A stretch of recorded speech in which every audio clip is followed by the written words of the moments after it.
हिमाचल प्रदेश विधानसभा में वीरवार को एक्साइज पॉलिसी को लेकर सदन में जमकर हंगामा हुआ। विपक्ष की ओर से रणधीर शर्मा और सुरेंद्र सौरी द्वारा प्रदेश में एक्साइज पॉलिसी को लेकर सवाल खड़े किए गए। इस पर सत्ता पक्ष की ओर से कोई संतोषजनक जवाब न मिलने पर विपक्ष ने हंगामा कर दिया और शराब घोटाले के आरोप लगाए। विपक्ष ने पूरे मामले की न्यायिक जांच की मांग भी उठाई। सदन में दोनों तरफ से काफी देर तक नारेबाजी होती रही। उसके बाद विपक्ष ने सदन से वॉकआउट कर दिया। भाजपा विधायक रणधीर शर्मा ने कहा कि प्रदेश में एक्साइज पॉलिसी के नाम पर बहुत बड़ा घोटाला हुआ है। प्रदेश सरकार द्वारा 2023-2024 के लिए कई ठेकों की नीलामी की गई थी और रिजर्व प्राइस से ज्यादा पर ठेकों की नीलामी हुई थी, लेकिन 2024-2025 के लिए जो रिजर्व प्राइस रखा गया है उसमें बोली कम चली गई है। 5 जिलों में रिवर्स प्राइस से कम बोली गई है। पिछले साल की नीलामी से कम धनराशि इस बार प्राप्त हुई है। मुख्यमंत्री ने तो रिजर्व प्राइस को लेकर अपनी बात कही है। क्या आपको लग रहा है ऐसा कि उसमें गड़बड़ है? निश्चित रूप से इस मामले में बहुत ज़्यादा गड़बड़ी हुई है।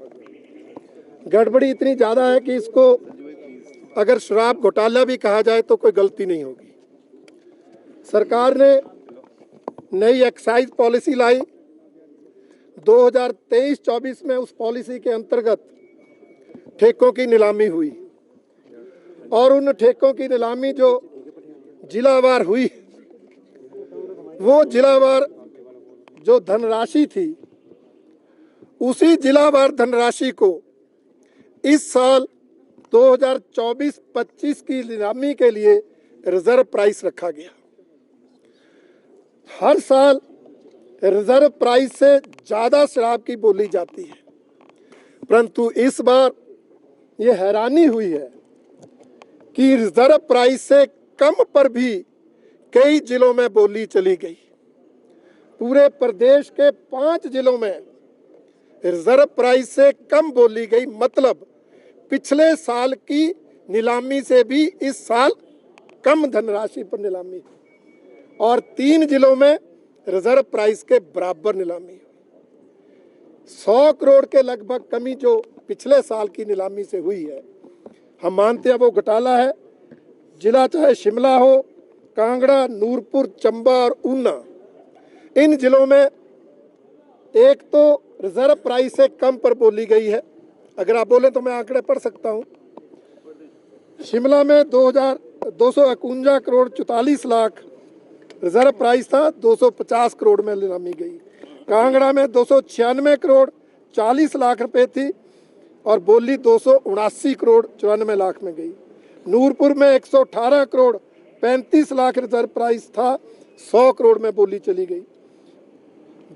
चंबा में 108 करोड़ 84 लाख रिजर्व प्राइस था, 103 करोड़ में चली गई। ऊना में 143 करोड़ 90 लाख रिजर्व प्राइस था और 117 करोड़ में बोली चली गई।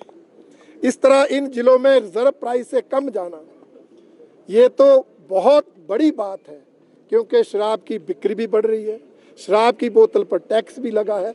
इसलिए हर सूरत में रिजर्व प्राइस, क्योंकि वो पिछले साल के बराबर रखा था, उससे कहीं ज़्यादा बोलियां आनी चाहिए थी। इसलिए हमारा आरोप है कि इसमें मिलीभगत हुई है, सरकार के संरक्षण में घोटाला हुआ है, जिसके कारण ये हुआ। और इसके अलावा सिरमौर, किन्नौर, मंडी और बिलासपुर, इन 4 जिलों में रिजर्व प्राइस के बराबर, जैसे बिल्कुल मिलीभगत से काम हुआ हो। आप देखेंगे सिरमौर में 78 करोड़ 40 लाख रिजर्व प्राइस, 78 करोड़ 41 लाख में बोली जाती है। मंडी में 182 करोड़ 32 लाख और 182 करोड़ 50 लाख में बोली जाती है। बिलासपुर में 90 करोड़ 69 लाख और 90 करोड़ 79 लाख में बोली जा रही है। तो ये शरेआम मिलीभगत है। नंबर 2, जिलों में यूनिट्स बनाए जाते हैं कि जिलों में यूनिट्स के हिसाब से ठेके आवंटित ठेकेदारों को होते हैं।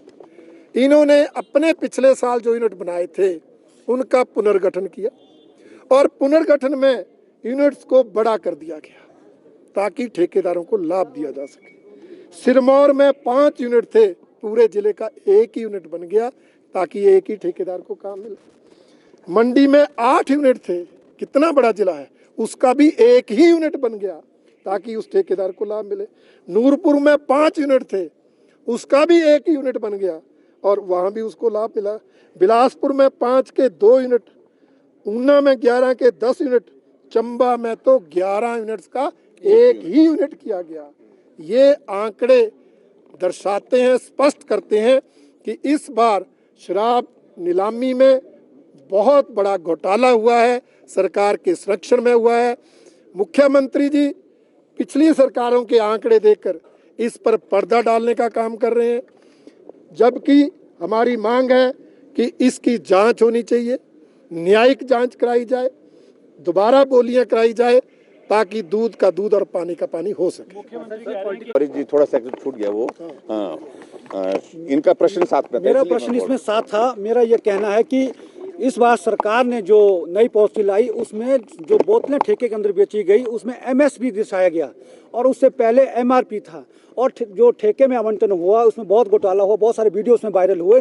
जो बोतल एमएसपी पे बिकनी चाहिए थी, एमआरपी से उसमें एक रुपये रेट ऊपर नहीं जा सकता था, उस बोतल को 2, 2.5, 300 रुपये महंगा बेचा गया। बियर की बोतल को 150, 200 महंगा बिका गया। कुल्लू मनाली में ऐसे सोशल मीडिया में बहुत सारे वीडियो वायरल हुए और ये बहुत बड़ा घोटाला है। हम कहते हैं कि इसकी न्यायिक जांच होनी चाहिए। इसमें बहुत कुल्लू मनाली के अंदर बहुत ज़्यादा इसमें वीडियो वायरल हुए, लोगों ने शिकायतें की, लेकिन इस नई पॉलिसी के अंदर फाइन का कोई प्रोविज़न नहीं है। मैक्सिमम फाइन 15,000 कर सकते हैं, अगर 3 बार हुआ तब जाके लाइसेंस कैंसिल होगा, ऐसा उन्होंने कहा। लेकिन मैं चाहता हूं कि इसमें बहुत बड़ा घोटाला हुआ है। जो एमएसपी इन्होंने घोषित किया, एमआर की बोतलें जो टोटली उसमें स्टिकर लगना चाहिए था, वो स्टॉक नील होना चाहिए था, लेकिन वो बोतलें बेची गई एमएसपी में बेची गई, जिसमें 30% ज़्यादा लिया गया। दूसरा इशू इसमें यह है कि जब ठेकेदार एक ही होगा तो एमएसपी में कंपटीशन होता है कि जो बोतल 750 की 800 की है वो बोतल कंपटीशन में 30% उसमें ले सकते हैं, लेकिन जब ठेकेदार एक ही होगा तो मैक्सिमम प्राइस ले रहा है। इसलिए इसमें भी बहुत बड़ा घोटाला है कि एक ठेकेदार होगा तो एमएसपी का 30% वो पूरा लेगा, कोई कंपटीशन नहीं है तो एमएसपी का क्या मतलब है,